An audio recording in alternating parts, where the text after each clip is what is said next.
Now is the क्या elevation of boiling point, इसको जो है ये बुलिस्कोपी भी बोलते हैं। तो इसमें क्या है, when A solute is dissolved, जब सॉल्यूट को हम डिसॉल्व करेंगे इन ए सॉल्वेंट, तो उसका क्या है बॉइलिंग पॉइंट जो है वो बढ़ जाता है, मतलब उसका बॉइलिंग पॉइंट एलिवेट हो जाता है, increases as compare to solvent.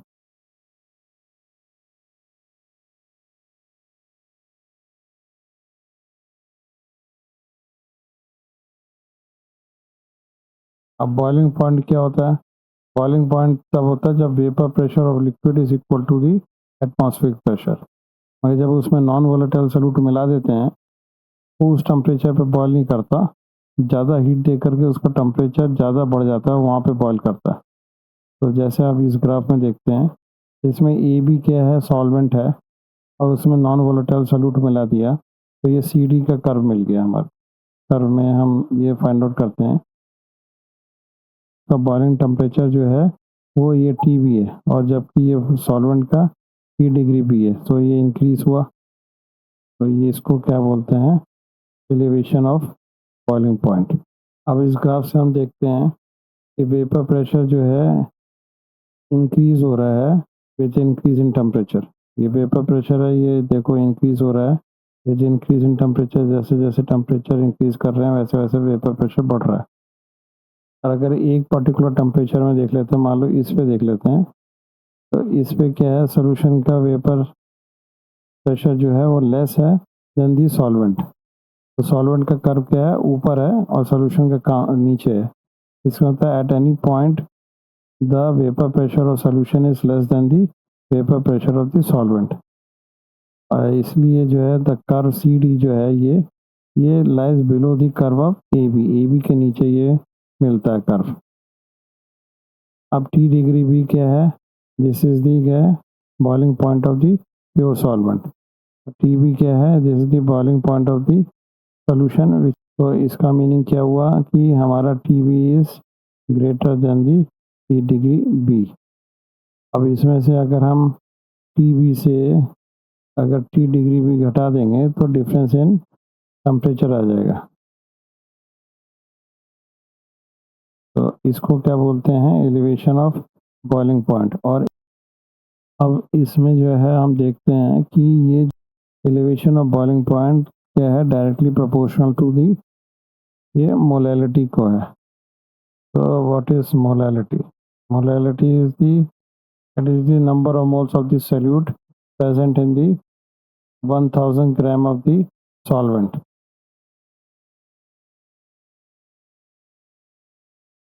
Mole per KG इसका यूनिट हो जाएगा। और के बी यहाँ पे क्या है, this is called as molar elevation constant या के बुलिस्कोपिक कांस्टेंट। अब ये के बी को क्या बोलेंगे, molar elevation constant is elevation in boiling point when molality of the solution is unity. अगर ये molality of the solution unity है, 1 हो, तो elevation of boiling point is equal to the molar elevation constant. और इसका unit क्या हो जाएगा, केल्विन केजी पर मोल। केल्विन में तो टेम्परेचर है, और अपॉन एम नीचे आएगा, तो एम का क्या होता है, मोल पर केजी है, तो जब ऊपर की तरफ जाएगा तो केजी पर मोल आ जाएगा। तो इसका देखते हैं हम ऐसे, केल्विन, और ये क्या है, मोल पर केजी। तो हम कैसे ये इक्वेशन डिराइव हुई, इसको हम लिखते हैं derivation of elevation of boiling point.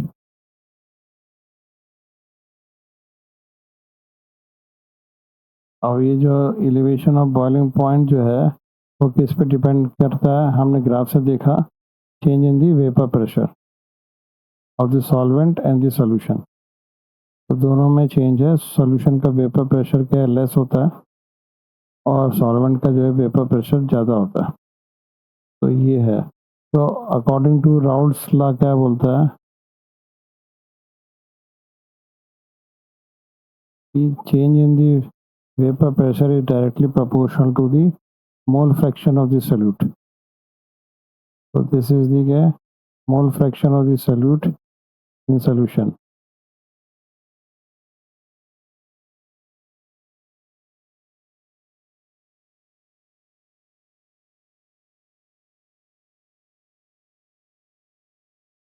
तो देयरफॉर डेल्टा टी बी जो है वो डायरेक्टली प्रोपोर्शनल किसके हो गया, mole fraction of the solute. अब इसको हम ऐसे भी लिख सकते हैं, इक्वल टू के कांस्टेंट रख देते हैं और mole fraction of the solute. अब mole fraction of the solute is equal to x2 is equal to number of moles of the solute upon number of moles of the solvent plus number of moles of the solute। तो इसमें value इसकी put कर देते हैं।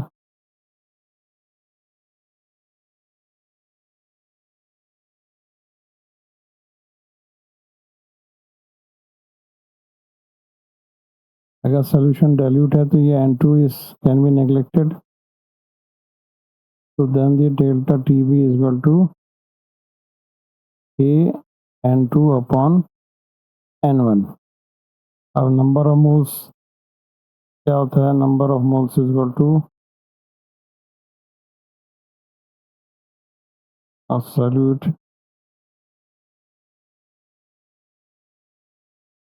Is the W2 upon M2, mass upon molar mass. तो इसमें value इसकी put कर देते हैं, तो it will become the delta T B is equal to K W2 upon M2 और N1 की क्या हो जाएगी, W1 अपॉन M1। इफ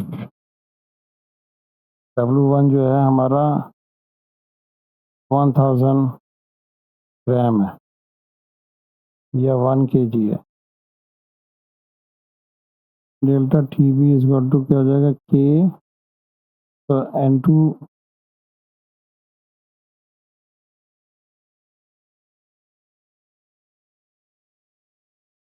तो इसका मतलब क्या हो गया, मोलैलिटी का ये फार्मूला क्या है, number of moles of the solute पर KG of the solvent.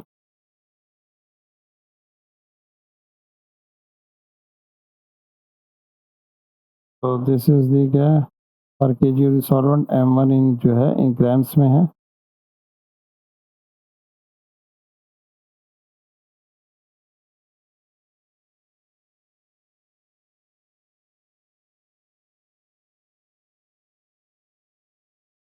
So this will become K M1, so this is the molality।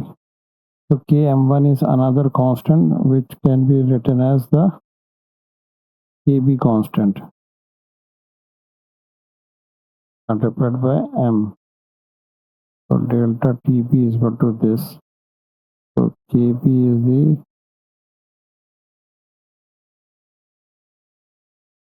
molar elevation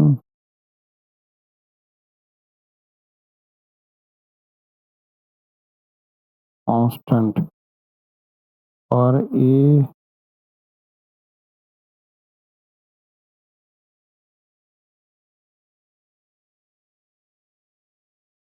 बुलिस्कोपिक constant.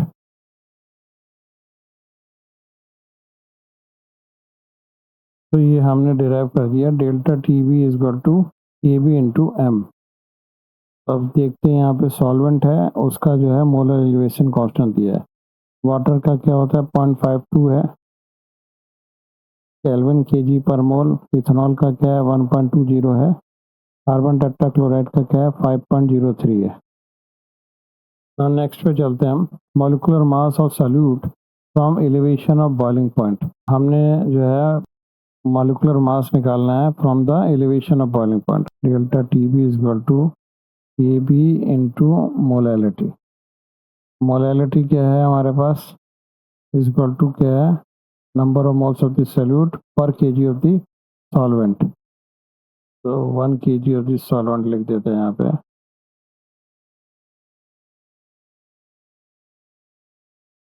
अब मोल्स क्या है, मास अपॉन मॉलिक्यूलर मास या molar mass, और solvent का भी हम जो है मास अपॉन मोलर मास, ये 1000 ग्राम्स हो जाएगा। W1 भी जो है ग्राम्स में होगा, तो ये क्या हो जाएगा हमारा W2 upon M2 multiplied by 1000 upon W1 this is in grams, क्योंकि मोलैलिटी पर केजी ऑफ द सॉल्वेंट है इसलिए हमने इसको 1000 से डिवाइड कर दिया, तो ये ग्राम्स में हम सॉल्वेंट ले सकते हैं। अब ये वैल्यू जो है हम एम की यहाँ पे पुट कर देते हैं, तो के बी मल्टीप्लाइड बाई क्या हो जाएगा, W2 upon M2 multiplied by 1000 upon W1, this is in grams. अब molecular weight of the solute कैसे निकालेंगे, ये M2 इधर ले लेते हैं हम, तो M2 इधर ले लेंगे तो क्या हो जाएगा, ये KB multiplied bye W2 multiplied by 1000 upon, तो डेल्टा TB जो है ये change elevation of boiling point multiplied by W1 grams of the solvent. तो ये हमारा मॉलिक्यूलर मास ऑफ सॉल्यूट, हम इसको निकाल सकते हैं। मगर ये जो सॉल्यूट है that is the non volatile solute,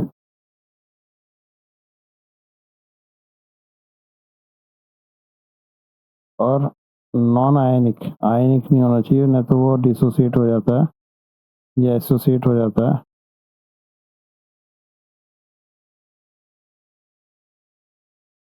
तो इससे हमें क्या पता लगा कि elevation of boiling point is a colligative property, it do not depend upon the nature of the solute.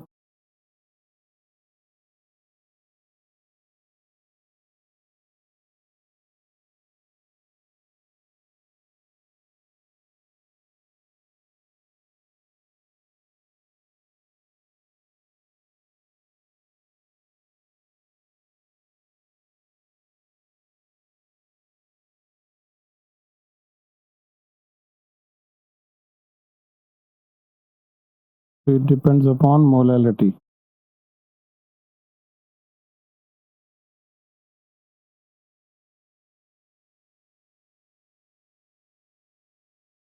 तो मोलैलिटी क्या होती है, that is number of moles of solute dissolved in 1000 gram of solvent.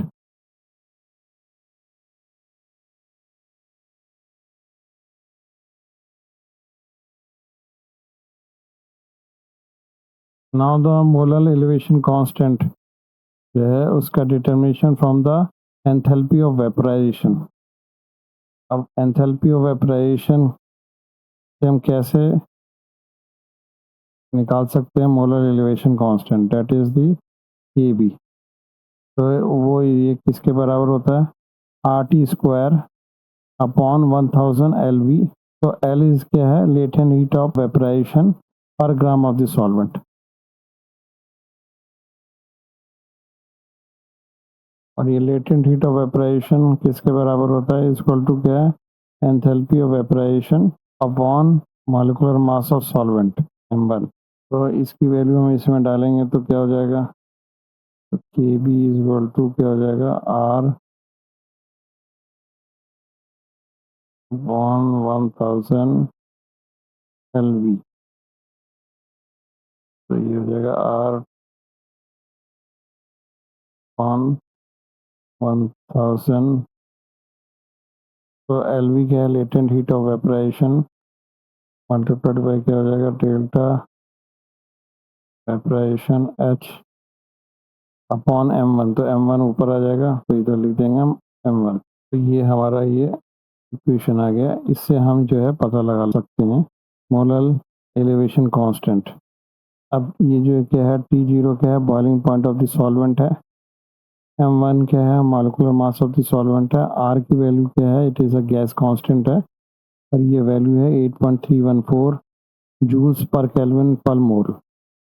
जब ये joules per kelvin पर मोल है, इसका मतलब जो है LV और एंथैल्पी ऑफ वेपराइजेशन जो है वो भी जूल्स में होना चाहिए। तो अब नेक्स्ट पे चलते हैं हम। नाउ ये क्वेश्चन करेंगे हम, the vapour pressure of pure liquid A and B are this. अब vapour pressure of pure liquid A का क्या है, 450 है mm ऑफ Hg और वेपर प्रेशर ऑफ B क्या है, इज दी 700 mm Hg और टेम्परेचर क्या है 350 केल्विन पे। Find out the composition of the liquid mixture. अब हमें composition of the liquid mixture में क्या है, मोल फ्रैक्शन ऑफ A है plus mole fraction of B है, तो इक्वल टू इसके 1 है। तो लिक्विड मिक्सचर में मोल फ्रैक्शन ऑफ A और mole fraction of B calculate करना है हमें।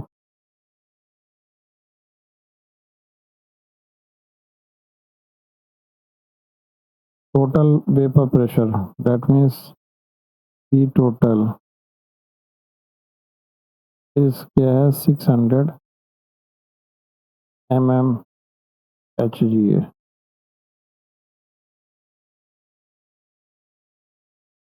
अब हमें मालूम है कि partial pressure of A equal to क्या होता है, pressure of A of the pure state multiplied by the mole fraction of A। ऐसे ही partial pressure of B equal to vapour pressure of pure B multiplied by mole fraction of B। हम total vapour pressure क्या हो जाता है, P total equal to partial pressure of A plus partial pressure of B। तो इसमें value put कर देते हैं, तो ये हो जाएगा P degree A X A plus P degree B X B. तो हमें एक्स ए यहाँ पे देखते हैं, ये X A plus X B equal to 1 है। एक्स ए इक्वल टू क्या जाएगा 1 माइनस एक्स बी हो जाएगा। तो इसके ये एक्स ए की जगह हम ये पुट कर देते हैं इस एक्स ए की जगह, तो ये क्या हो जाएगा P डिग्री ए 1 माइनस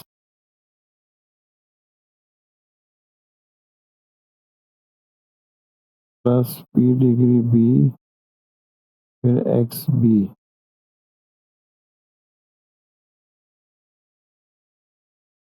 तो P degree A minus P degree A फिर X B plus P degree B ये एक्स बी। तो ये एक्स बी ये है यहाँ पे, तो इसको हम ऐसे भी लिख सकते हैं, इसको हम लिखेंगे प्लस इसमें एक्स भी बाहर निकाल लेते हैं, तो ये हो जाएगा P degree B minus P degree A। अब इसमें वैल्यू पुट कर देते हैं, P डिग्री A कितना है हमारे पास, vapour pressure of pure A हमारे पास 450 mm है, तो this is the 450 mm plus mole fraction हमें निकालना है 700 mm है हमारे पास, तो दिस इज 700 माइनस और ये क्या है 450 है और टोटल क्या है हमारे पास 600, तो दिस इज दी 600। तो ये क्या हो जाएगा 600 में से 450 इधर ले आए, तो इस इक्वल टू क्या है ये, तो 250 एक्स बी हो गया। अब ये इसमें से ये रिमूव कर दिया तो कितना बचा, इस become the 150 upon 250 equal to X B equal to X B.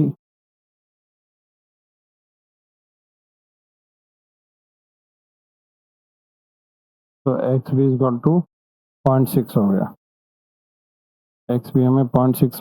अब हमारे को क्या है एक्स से निकालना है, तो हमें ये मालूम है X A plus X B equal to 1 है, तो एक्स ए इक्वल टू क्या हो जाएगा 1 माइनस एक्स बी, तो 1 माइनस 0.6 इक्वल टू क्या हो जाएगा 0.4।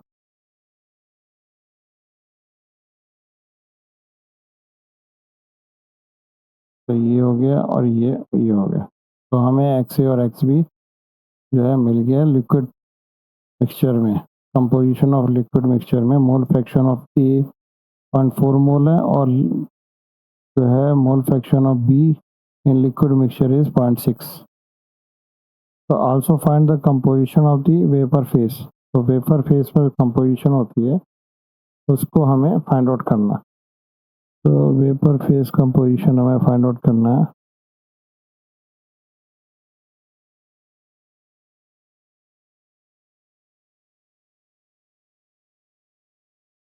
तो हमें मालूम है कि vapour pressure of a liquid A is equal to क्या है, vapour pressure of pure liquid A into the mole fraction of ए। अब ये हमें vapour pressure of pure liquid A दिया हुआ है 450 mmHg और हमने mole fraction of X A निकाला था क्या है 0.4 mole. Vapour pressure of liquid A निकालते हैं हम, इसकी वैल्यू इसमें डाल देते हैं।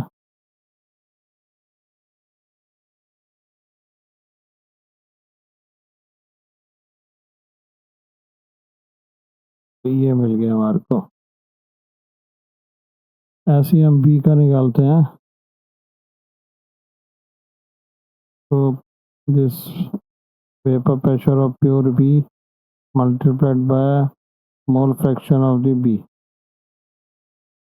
अब ये हमारे को vapour pressure of pure B हमारे को दिया हुआ है 700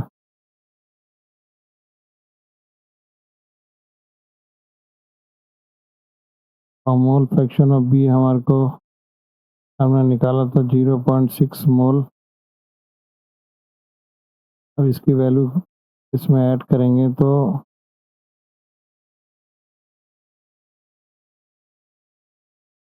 ये आ जाएगा 420 mmHg।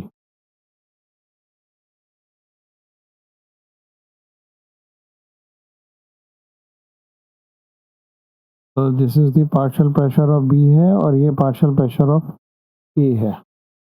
Mole fraction of component in vapour face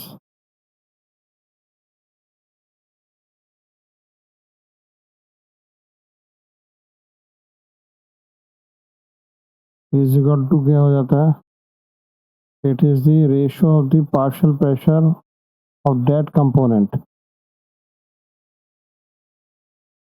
upon the total pressure in vapour phase. तो total pressure in vapour phase क्या होगा, पी ए और पी वी, दो कंपोनेंट है तो partial pressure of A partial pressure of B. तो ये total pressure according to Dalton's law of partial pressure भी देख लेते हैं क्या होता है।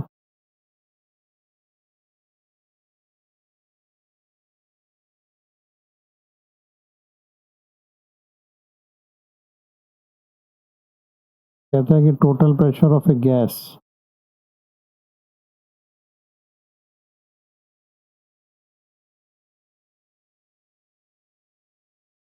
Mixture is equal to the sum of the partial pressure of each gas।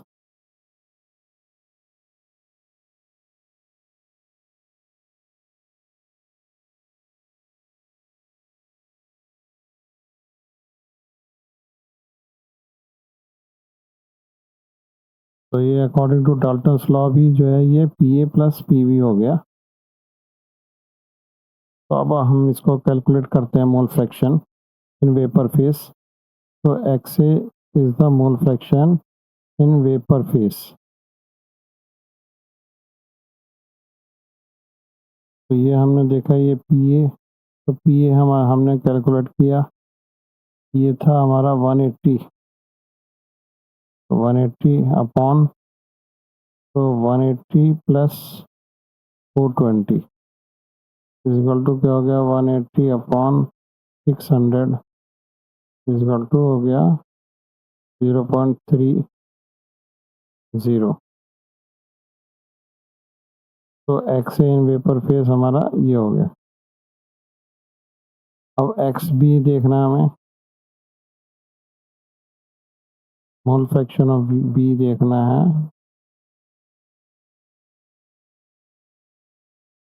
Vapour phase तो ये क्या है हमारे पास 420 अपॉन 600 तो इस टू क्या हो जाएगा 0.70। तो मोल फ्रैक्शन ऑफ बी हमारे पास क्या आ गया, 0.7 आ गया। इसको हम ऐसे भी निकाल सकते हैं, 1 माइनस एक्स से,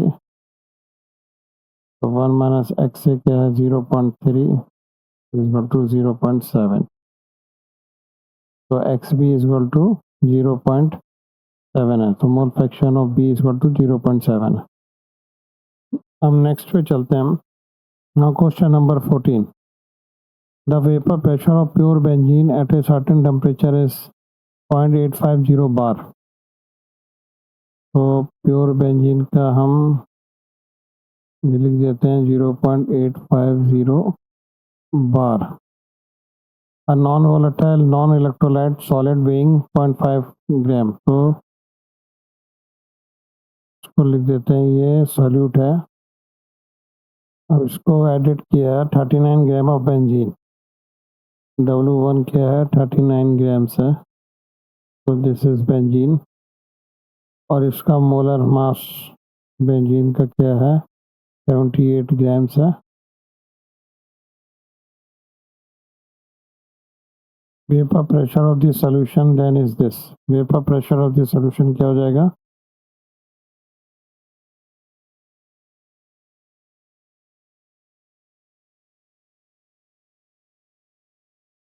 so it is 0.845 bar. What is molar mass of the solid substance?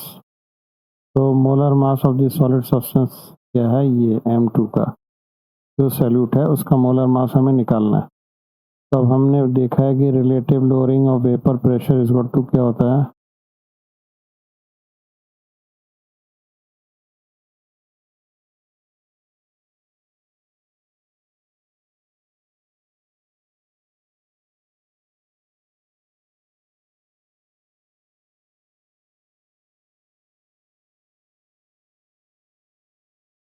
is the vapor pressure of the pure solvent minus vapor pressure of the solution upon vapor pressure of the pure solvent is equal to the mole fraction of the solute.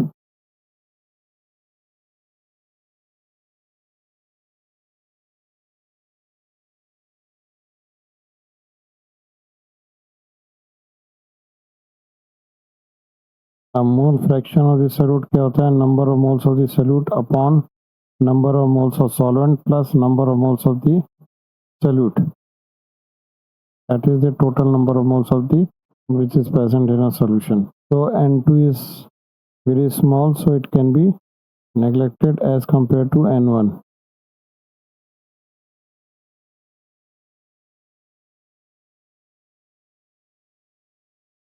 So X2 is equal to N2 upon N1.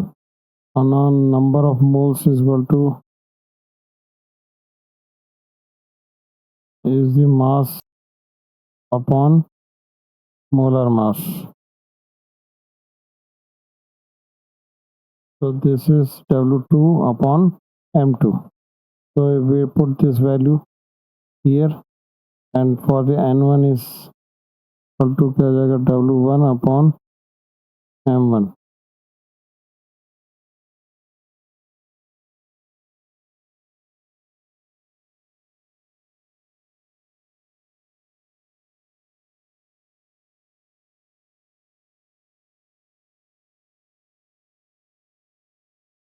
So it is become that W2 upon M2 multiplied by the M1 upon W1. तो M2 is equal to क्या हो जाएगा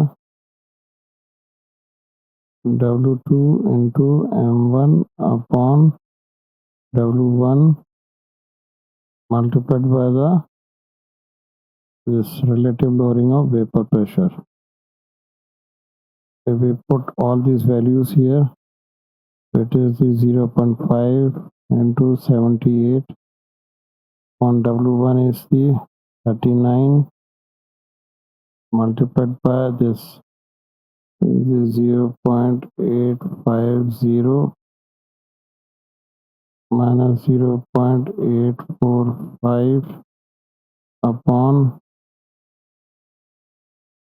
so this will become the, this is 39 upon 0.230. is equal to 169.5 gram per mole. So this is the M2. This is the molar mass of the solid substance. This is the 169.5 gram per mole. Now next question पे चलते हैं हम. तो इसमें क्या है कि 18 gram of glucose is dissolved in 1 kg of water. So 1 kg of water, that means W1 is equal to 1 kg in a saucepan, and W2 is equal to 18 grams. At what temperature will water boil at this? KB for water, KB क्या दिया हुआ है water का?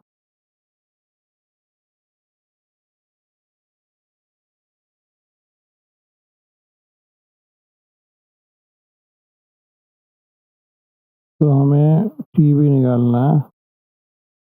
जब 18 grams of glucose मिला देंगे, इस temperature पे जो सॉल्यूशन है वो बॉयल करेगा. और ये हमें वाटर बॉयल करने का टेम्परेचर 373.15 केल्विन होता है. At atmospheric pressure equal to 1.013 bar.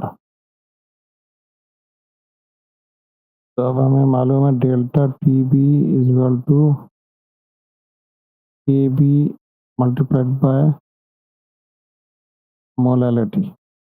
तो डेल्टा TB हमारे को नहीं मालूम है. KB फॉर वाटर ये दिया हुआ है. तो मोलैलिटी क्या होता है? Number of moles of solute पर kg of the solvent. It is 0.52. Number of moles of solute क्या है हमारा? तो N2 निकालते हैं हम. इज इक्वल टू क्या होता है? मास अपॉन मोलर मास. मास हमें दिया हुआ है 18 ग्राम ऑफ ग्लूकोज है, W2. मोलर मास क्या होगा वो ग्लूकोज का? तो it is the multiplied by 16 into 6 is equal to क्या हो जाएगा? 180. तो दिस इज 180. तो is equal to 1.10 is equal to 0.1 mole. अब ये किस में प्रेजेंट है? In 1 kg of water. तो 1 kg ऑफ वाटर है तो यहाँ पे ये 1 ही हो जाएगा.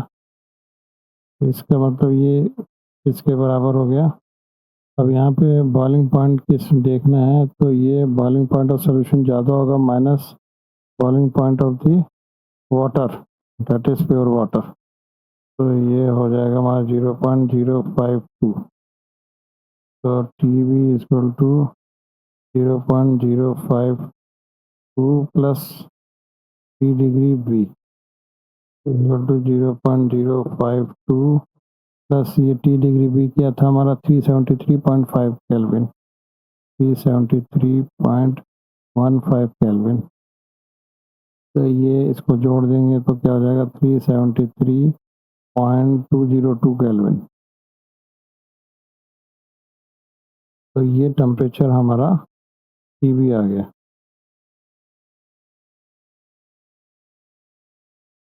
So water will boil when glucose is added at this temperature.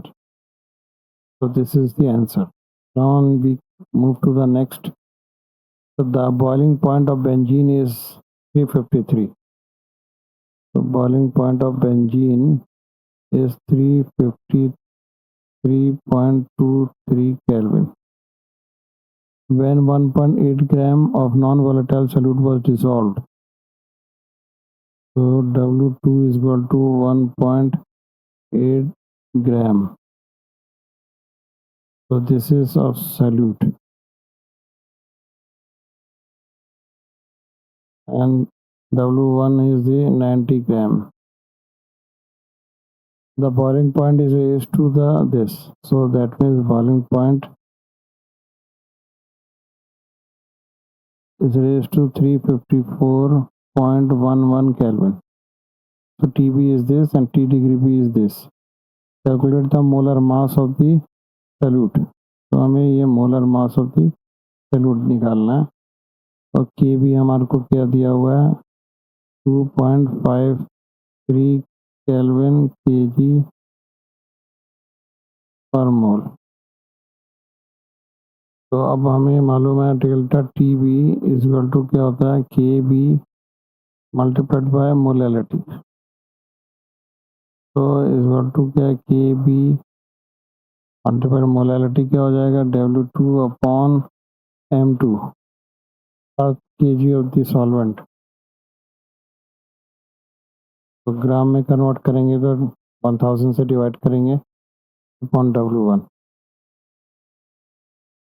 अब वैल्यू इसकी जो है हम ऐड कर देते हैं। टी बी क्या होता है this is delta T B equal to T B minus T degree B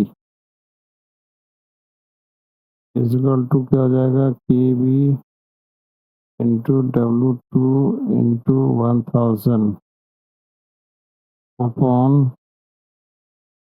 M2 into W1। तो M2 इक्वल टू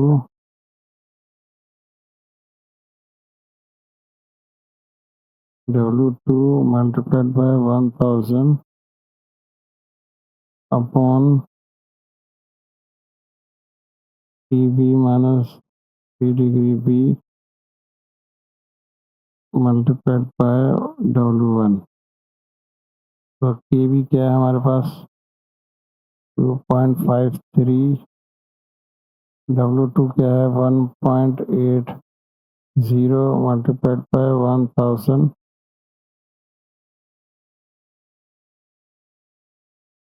अब ये है हमारे पास 354.11 माइनस 353.23 इंटू W1 क्या है 90 ग्राम्स।